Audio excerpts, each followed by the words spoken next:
सर्व आंदोलनकर्त्यांना भेटलो आहे. त्यांच्या मागण्यांवर सरकारचे लक्ष वेधून त्या पूर्ण व्हाव्यात यासाठी मी प्रयत्न करणार आहे. समस्यांचे निराकरण करण्यासाठीच आमचे सरकार आहे, असे गृहनिर्माण मंत्री जमीर अहमद खान यांनी म्हटले. गुरुवारी बेळगावात पत्रकारांशी बोलताना ते म्हणाले की मुख्यमंत्री बदलाच्या चर्चेवर आणि मुख्यमंत्री सिद्धरामय्या यांचे पुत्र यतींद्र यांनी दिलेल्या मुख्यमंत्री बदलणार नाहीत या विधानावर प्रतिक्रिया देताना ते म्हणाले की मी अनेक वेळा सांगितले आहे 2028 पर्यंत सिद्धरामय्या मुख्यमंत्रीच राहणार. ನೀವು ತಗೊಂಡ್ರಿ ಭಾಳ ಅಲ್ಲಿ ಜೈಘೋಷ ಹಾಕಿದ್ರು ಪ್ರತಿಭಟನಾಕಾರಿ ಧಿಕ್ಕಾರ ಹಾಕ್ತಾರೆ ಆದ್ರೆ ಅವರೆಲ್ಲ ನಿಮ್ಮ ಸರ್ಕಾರಕ್ಕೆ ಜೈ ಅಂದರು ಏನು ಹೇಳ್ತೀರಿ? ಇಲ್ಲ, ಈಗ ಅವರು ಬೇಡಿಕೆಯನ್ನು ಕೊಟ್ಟಿದ್ದಾರೆ, ಅವನ್ನ ಕೊಟ್ಟಿದ್ದಾರೆ. ನಾನು ಮುಖ್ಯಮಂತ್ರಿ ಗಮನಕ್ಕೆ ಕರೆಸಿ ನಮ್ಮ ಸರ್ಕಾರ ಇರೋದೇ ಸಮಸ್ಯೆನ ಬಗೆಹರಿಸೋಕ್ಕೆ ನಮ್ಮ ಸರ್ಕಾರ ಇರೋದು.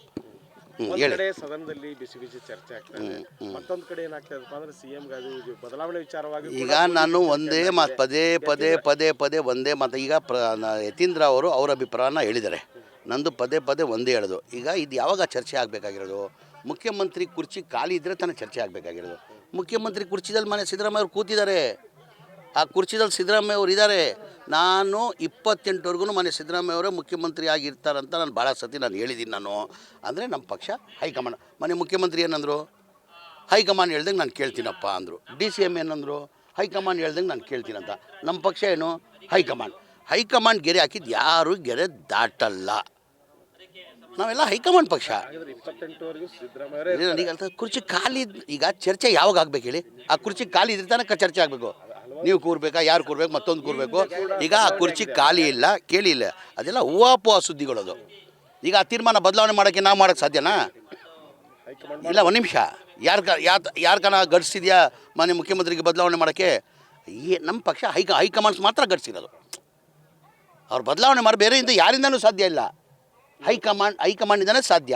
ಅದು ಮನೆ ಮುಖ್ಯಮಂತ್ರಿಗಳು ಹೇಳಿದ್ದಾರೆ, ನಾನು ಹೈಕಮಾಂಡ್ ಹೇಳ್ದಂಗೆ ಕೇಳ್ತೀನಪ್ಪ. ಉಪಮುಖ್ಯಮಂತ್ರಿಗಳು ನಾನು ಹೈಕಮಾಂಡ್ ಹೇಳ್ದಂಗೆ ಕೇಳ್ತೀನಿ ಅಂತ ಹೇಳಿದ್ದಾರೆ. ಇದೆಲ್ಲ ಅದಕ್ಕೆ ಈ ಬಗ್ಗೆ ಚರ್ಚೆ ಮಾಡೋದು ಬೇಕಾಗಿಲ್ಲ ಅನಿಸ್ತದೆ ನನಗೆ. 28ವರೆಗೂ ಸಿಎಂ ಅವರೇ ಇರ್ತಾರೆ. ನಾನು ಹೇಳ್ತಲ್ಲ, ನಾನು 28ವರೆಗೂ ಸಿದ್ದರಾಮಯ್ಯನೇ ಇರಬೇಕಂತ ಭಾಳ ಸತಿ ನನ್ನ ಅಭಿಪ್ರಾಯ. ಅದು ವೈಯಕ್ತಿಕವಾಗಿ ನನ್ನ ಅಭಿಪ್ರಾಯ. ಅದು ಅಂದರೆ ನಮ್ಮ ಪಕ್ಷ ಹೈಕಮಾಂಡ್ ಪಕ್ಷ.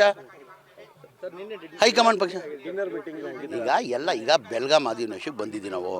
ಎಲ್ಲ ಕಡೆ ನೋಡಿ, ನಿನ್ನೆ ನಾವು ಅಶೋಕ್ ಪಠಾಣ್ ಅವರು ಊಟ ಕೊಟ್ಟಿದ್ದರು, ಸಂಜೆ ಲಕ್ಷ್ಮೀ ಹೆಬ್ಬಾಳ್ಕರ್ ಅವರು ಊಟ ಕೊಟ್ಟಿದ್ದಾರೆ. ನೆನ್ನೆ ನಮ್ಮ ಫೈರೋಜ್ ಸೇಠ್ ಅವರು ಪ್ರತಿ ವರ್ಷ ಇಲ್ಲಿ ಅಸೆಂಬ್ಲಿ ನಡೆಯೋ ಟೈಮಲ್ಲಿ ನಮ್ಮ ಮಾಜಿ MLA ಫೈರೋಜ್ ಸೇಠ್ ಅವರು ಮನೆ ಮುಖ್ಯಮಂತ್ರಿಗಳು ಕರೆಸ್ತಾರೆ, ಮನೆಗೆ ಒಂದಿನ ಊಟಕ್ಕೆ ಕರೆಸ್ತಾರೆ. ಅದು ರೊಟೀನ್. ಹೋದ ವರ್ಷನೂ ಹೋಗಿದ್ವಿ, ಅದಕ್ಕಿಂತ ಮುಂಚೆನೂ ಹೋಗಿದ್ವಿ, ಪ್ರತಿ ವರ್ಷ ಹೋಗ್ತಾರೆ. ಏನು ಡಿಸ್ಕಷನ್? ನಿಮ್ಗೆ ಗೊತ್ತಾನೆ ಅವ್ರ ಮನೆಯಲ್ಲಿ ಹೆಂಗೆ ವೆರೈಟಿ ಊಟ ಇರ್ತದಂತ? ನನಗಿಂತ ಜಾಸ್ತಿ ನಿಮ್ಗೆ ಗೊತ್ತು, ಇಲ್ಲ, ನನಗೆ ಕೈಮಪ್ಪು ತುಂಬ ಇಷ್ಟ ಆಯಿತು. 2028 पर्यंत सिद्धरामय्या मुख्यमंत्री राहावेत हे माझे वैयक्तिक मत आहे, असे सांगत त्यांनी सिद्धरामय्यांच्या बाजूने जोरदार समर्थन केले. विनोद कोलकार, KMM मराठी, बेळगाव.